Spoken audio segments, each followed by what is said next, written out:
Queridos irmãos, queridas irmãs, aqui presentes no Salão do Centro Espírita Vinha do Senhor, em Pouso Alegre, aos que nos acompanham pelas redes sociais e aos desencarnados que aqui vieram acompanhar a nossa explanação. Hoje, o nosso tema de estudo é a mensagem evangélica Pobres de Espírito, que está no Evangelho de Mateus, capítulo 5, versículo 3. Nós, ao iniciarmos os nossos estudos, nós sempre fazemos uma prece, elevando o pensamento até Deus, até Jesus, pedindo aos benfeitores desta casa, aos nossos mentores, para que possamos ter uma noite singela e plena de conhecimentos. Nosso irmão maior nos intua, nos inspire, para que possamos aproveitar o estudo de hoje. Estejamos com Deus, porque Ele está sempre conosco e em nós. Que assim seja. Bem, como a pandemia nos isolou de alguma forma, eu pergunto se tem alguém aqui que está vindo nessa casa pela primeira vez. Não? Que bom. Então, a casa já é conhecida.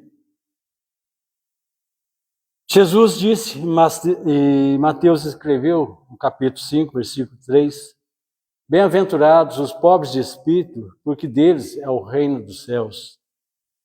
E Cairbar Schutel vai nos explicar que felizes são aqueles que mendigam o Espírito, aqueles que buscam espiritualizar-se por todos os meios ao seu alcance, pedem, imploram, mendigam esse Espírito que neles reside, mas que ainda está tão escondido na prisão de carne. Nosso Espírito está habitando esse corpo de carne que hoje nós temos. E Deus quer que espíritos ricos de amor e pobres de orgulho. Os pobres de espírito são os que não têm orgulho, são os que acumulam tesouros nos céus, e onde a traça não rói, os ladrões não alcançam. Os pobres de espírito são os humildes, que nunca mostram saber o que sabem, e nunca dizem ter o que têm. A modéstia é o seu distintivo. Porque os verdadeiros sábios são aqueles que sabem que nada sabem. É por isso que a humildade se tornou o ingresso no reino dos céus.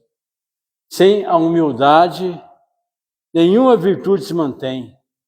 A humildade é o combustível de todas as grandes ações e impulsos de generosidade em qualquer situação.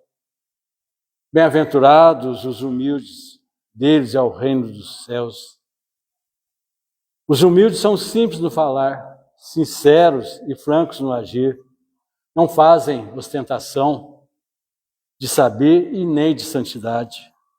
Tolerante em sua singeleza, compadece-se dos que pretendem afrontá-la com o seu orgulho, cala-se as palavras loucas dos idiotas, suporta as injustiças, mas fica feliz com a verdade. A humildade respeita o homem, não pelos seus pertences, mas por suas virtudes. A pobreza de paixões, de vícios, de baixas condições que prendem o mundo e ao desapego de efêmeras glórias, de orgulho, de egoísmo, amparam os viajantes terrenos que caminham para a perfeição. Foi a esta pobreza que Jesus proclamou. Pobreza de sentimentos baixos, pobreza de caráter deprimido. Quantos pobres de bens terrenos julgam-se dignos do reino dos céus, e, no entanto, são almas obstinadas e endurecidas.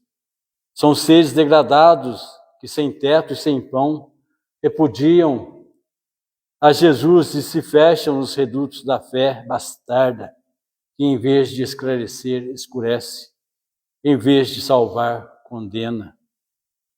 Não é a ignorância e a baixa condição que nos dão o reino dos céus, mas os atos nobres, a caridade, o amor, a aquisição de conhecimentos que nos permitam alargar o plano da vida em busca de mais vastos horizontes, além dos que avistamos. Pobres de espírito são os simples e retos, e não os orgulhosos e velhacos. Pobres de espírito são os bons que sabem amar a Deus e ao próximo, tanto quanto amam a si próprios. Pobres de espírito são os que estudam com humildade, são os que sabem que nada sabem, são os que imploram o amparo de Deus para suas almas. Para este é que Jesus disse: bem-aventurados os pobres de espíritos, porque deles é o reino dos céus. Pobres de espírito é a designação dos que já compreendem as leis divinas e se esforçam por obedecê-las.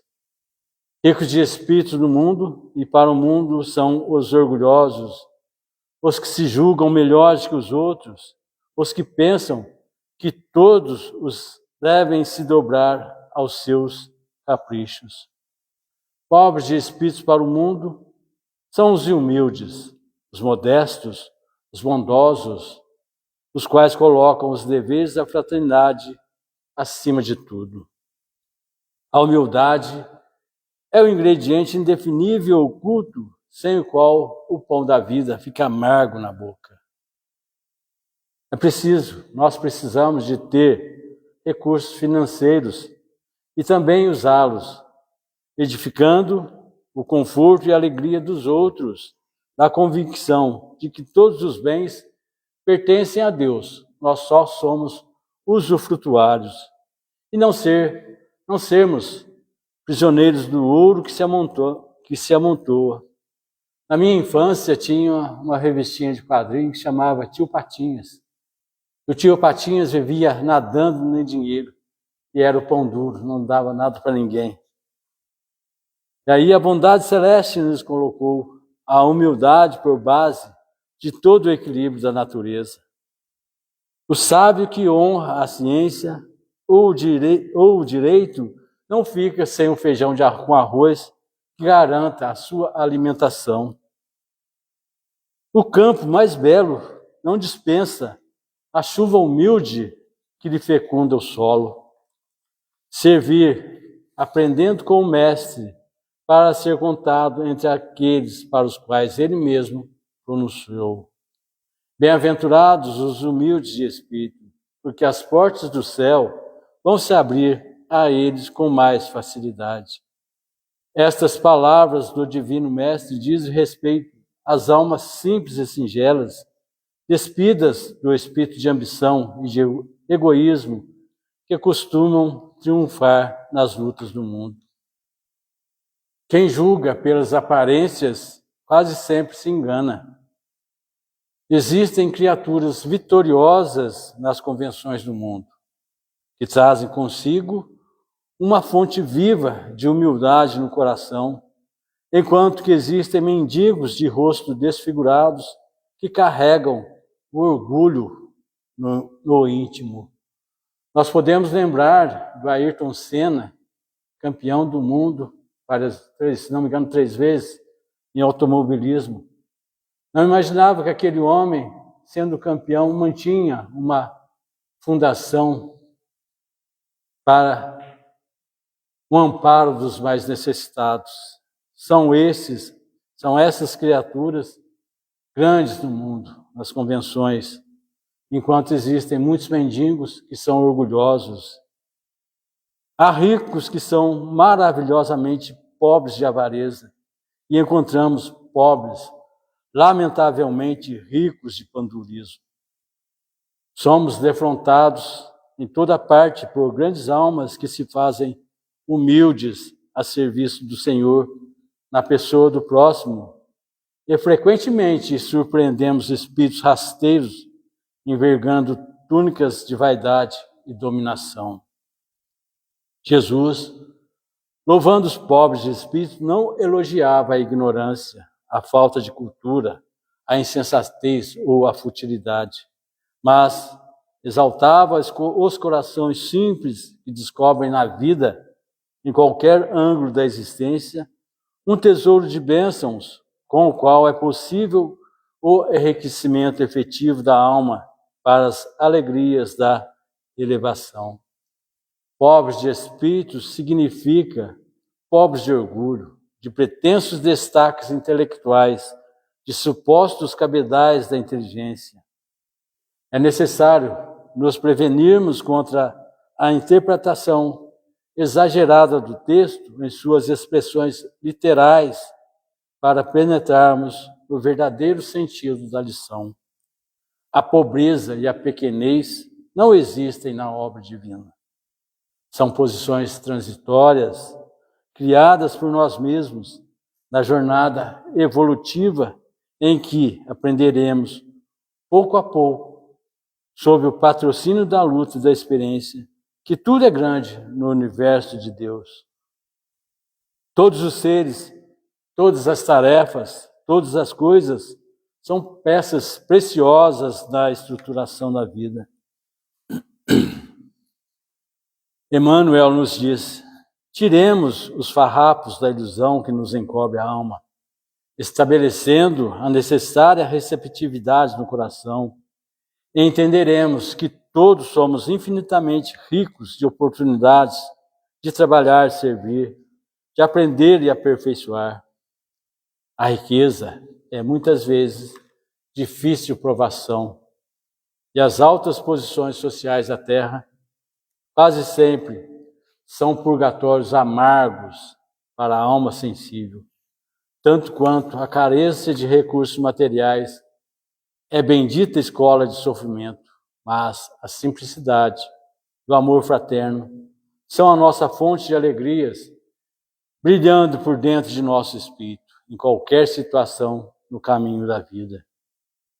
Esvaziemos o coração de todos os defeitos, de todos os fantasmas, de existências e experiências inferiores que nos impuseram na peregrinação que nos trouxe até o presente.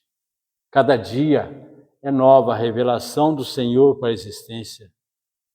Cada companheiro da estrada é campo vivo a que podemos lançar a semente, sementes abençoadas da renovação.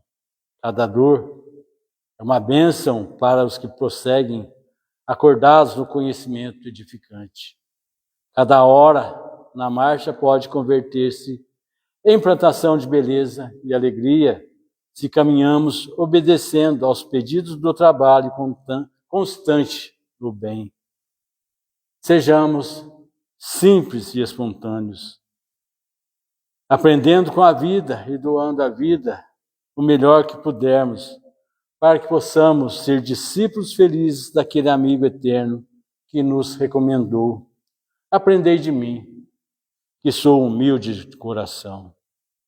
Quando Jesus reservou bem-aventuranças aos pobres de espírito, não menosprezava a inteligência, nem o estudo. O Senhor vinha enriquecer a terra com espírito e vida. O Divino Mestre honrava, acima de tudo, a humildade, a disciplina, a tolerância.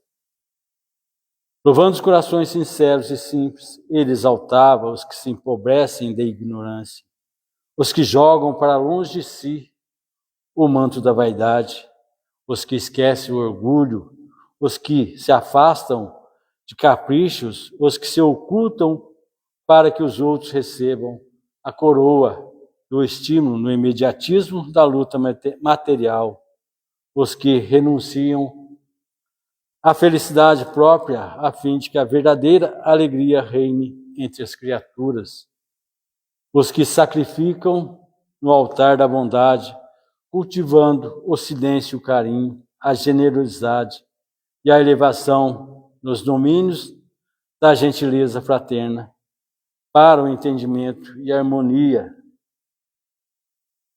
Para que o entendimento e a harmonia dirijam as relações comuns no santuário doméstico ou na vida social de que se apagam, a fim de que a glória de Jesus e de seus mensageiros brilhe para os homens. Lembremos que João Batista disse: é preciso que eu diminua para que ele cresça. Essa é uma outra lição de extrema humildade. E aquele que se souber fazer-se pequenino, embora seja grande pelo conhecimento e pela virtude, convertendo-se em instrumento vivo da vontade do Senhor em todos os instantes da jornada redentora, guardando-se pobre de preguiça e egoísmo, de astúcia e maldade, será realmente o detentor das bem-aventuranças divinas na terra e no reino celestial desde agora. Jesus valorizava a bênção da simplicidade, que nos permite encontrar os mais preciosos tesouros da vida. Abençoava a humildade que nos conduz à fonte de paz.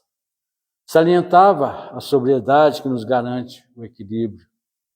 Destacava a paciência que nos dilata a oportunidade de aprender e servir. Se procuras o mestre do Evangelho, não admitas que a tua fé se transforme em combustível ao fogo da ambição. Tenha a lição de Jesus, a maneira do lavrador que sabe selecionar as melhores sementes a fim de enriquecer a colheita próxima, ou a maneira do viajante que guarda consigo a lâmpada acesa para a vitória sobre as trevas. Muita gente não se alinha nos santuários da Boa Nova, procurando um Cristo escravo a serviço de seus desejos, buscando a proteção do céu, favorável clima à materialização de seus próprios caprichos. Se a barganha que se faz com Deus, mas as promessas que se faz, eu te dou isso, mas você me dá aquilo. Evitemos complicações e exigências que nada realizam em torno de nós, senão amargura, desencanto e inutilidade. Recebemos os dons das horas como quem sabe que o tempo é o mais valioso empréstimo do Senhor à nossa estrada, e convertendo os minutos em ação construtiva e salutar. Faremos a descoberta de nosso próprio mundo íntimo, em cuja maravilhosa extensão a paz e o trabalho são os favores mais altos da vida. Contentemo-nos em estruturar com bondade e beleza o instante que passa, cedendo-lhe o melhor de nós mesmos, a favor dos que nos cercam, e descerraremos um novo horizonte em que a plenitude da simplicidade com Jesus nos fará contemplar infinitamente a eterna e divina alegria. Humberto de Campos, em A Boa Nova, nos conta: difundidas as primeiras claridades da Boa Nova, todos os enfermos e derrotados da sorte, habitantes de Corazim, Magdala, Betsaida, Dalmanuta e outras aldeias importantes do lago, enchiam as ruas de Cafarnaum em turmas ansiosas. Aos primeiros dias do apostolado, um pequeno grupo de infelizes procurou Levi. Desejavam explicações sobre o evangelho do reino, de modo a trabalharem com mais acerto na observância dos ensinamentos do Cristo. O coletor, isto é, Levi, manifestou estranheza. Disse ele aos infortunados que o procuravam: o novo reino congregará todos os corações sinceros e de boa vontade que desejem emanar-se como filhos de Deus. Mas, que podeis fazer na situação em que vos encontrais? E dirigindo-se a 3 deles, seus conhecidos pessoais, falou: que poderás realizar, Lisandro, aleijado como és? E tu, Áquila, não foste abandonado pela própria família, sob o peso de sérias acusações? E tu, Pafos, acaso edificarias alguma coisa com as tuas atuais aflições? Os interpelados, entreolhados, cabisbaixos, humilhados, somente então chegavam a reconhecer as suas penosas deficiências. A palavra rude de Levi os despertara, tomara-os uma dor sem limites. É que muitas vezes acontece conosco também. Aqueles que não vão muito com a nossa cara, mostram os nossos defeitos. E aí, nós acordamos para a realidade. Muitos estão dizendo: olha, o Donizete, aquela figura na frente, quem é ele? Pecador como é? Ele não é digno de fazer as palestras aí. Muitos dizem a respeito. Mas voltemos ao que Jesus espera. Jesus dissera nas suas pregações carinhosas que seu amor viera buscar todos os que se encontrassem em tristezas e em angústias do coração. Quando o Mestre chegara, haviam experimentado a restauração de todas as energias.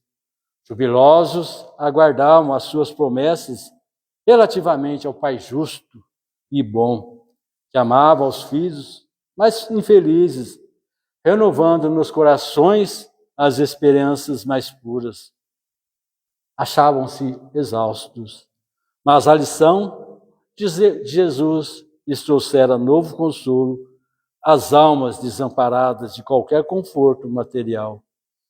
Queriam ser de Deus, vibrar com a exaltação das promessas do Cristo.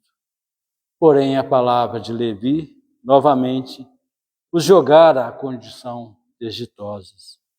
E Levi comenta com Jesus: que conseguiria o evangelho do reino com esses aleijados mendigos?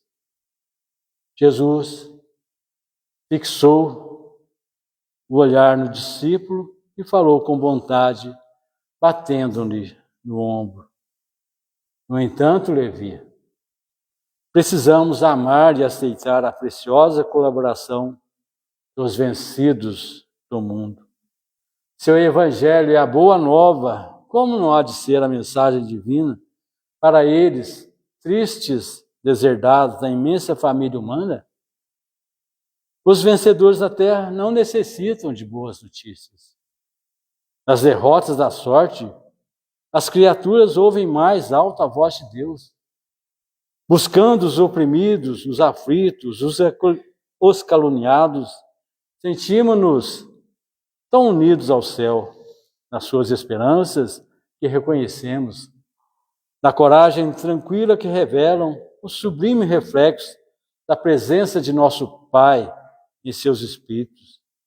Já observaste algum vencedor do mundo com mais alta preocupação do que a de defender o fruto da sua vitória material? Levi sentia-se comovido. Quem governa o mundo é Deus, afirmou o mestre, e o amor não age com inquietação. Agora imaginemos, Levi, que os triunfadores da terra viessem até nós com as suas armas exteriores. Figuremos alguns generais romanos chegando a Cafarnaum com seus troféus numerosos e sangrentos, afirmando-se desejosos de aceitar o evangelho do reino de Deus e oferecendo-se para cooperar em nosso esforço. Certamente trariam consigo legiões de guardas e soldados, funcionários e escribas, carros de triunfo, espadas e prisioneiros. Começariam protestando contra as nossas pregações pelas estradas da natureza. Por não estarem desarmados das vaidades, edificariam suntuosos templos de pedra, em cuja construção lutariam por hegemonias inferiores. Uns desejariam palácios soberbos, outros a construção de jardins maravilhosos. Recordando a ação das espadas mortíferas, talvez pretendessem disputar a ferro e fogo o estabelecimento do reino de Deus, exterminando-se reciprocamente, por não cederem uns aos outros seus pontos de vista, desde que cada vencedor se julga no mundo com maior soma de direitos e de importância.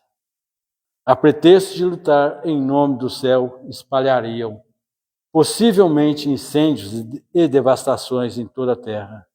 E seria justo, Levi, trabalhássemos por cumprir a vontade de nosso Pai, aniquilando seus filhos, nossos irmãos?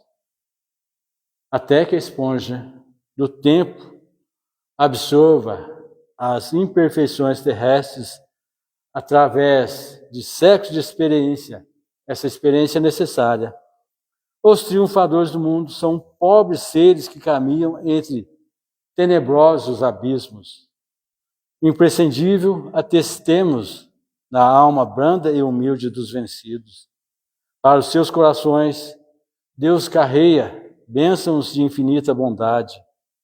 Esses quebraram os elos mais fortes que os acorrentavam às ilusões e marcham para o infinito do amor e da sabedoria.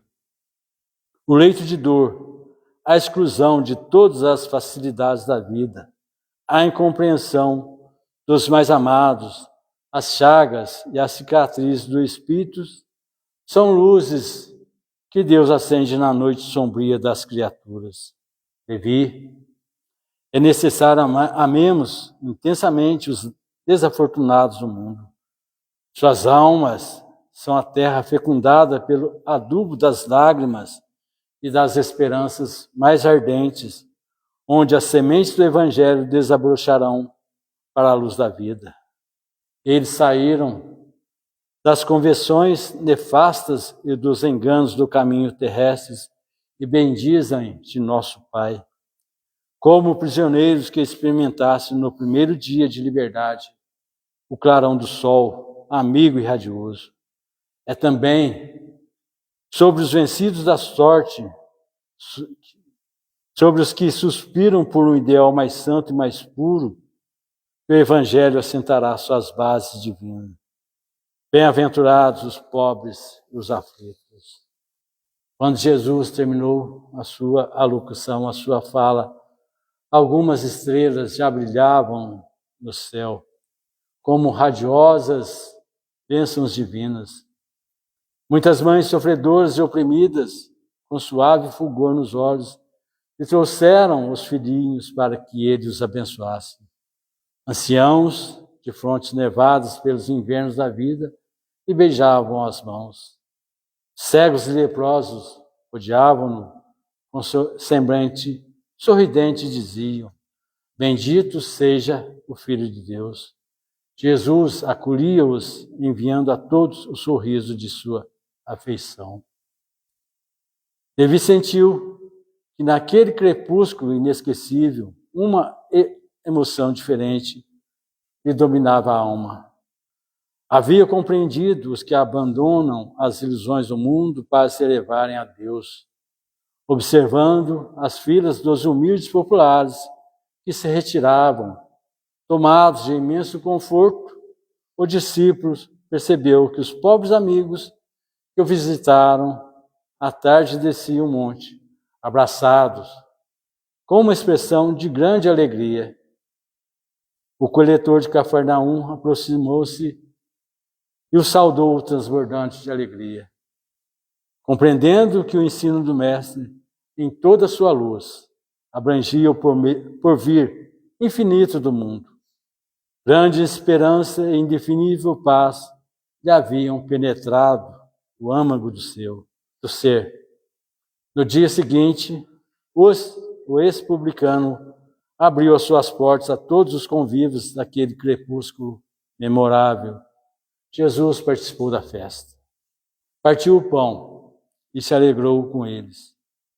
E quando Levi abraçou o aleijado Lisandro, com a sinceridade de sua alma fiel, o mestre o contemplou enternecido e disse: Levi, meu coração se rejubila hoje contigo, porque são também bem-aventurados todos os que ouvem e compreendem a palavra de Deus.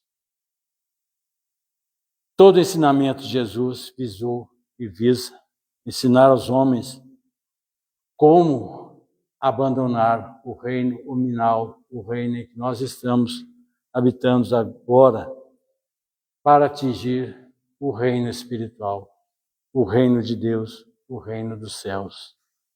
E são o que ele nos ensinou com palavras e principalmente com o seu exemplo.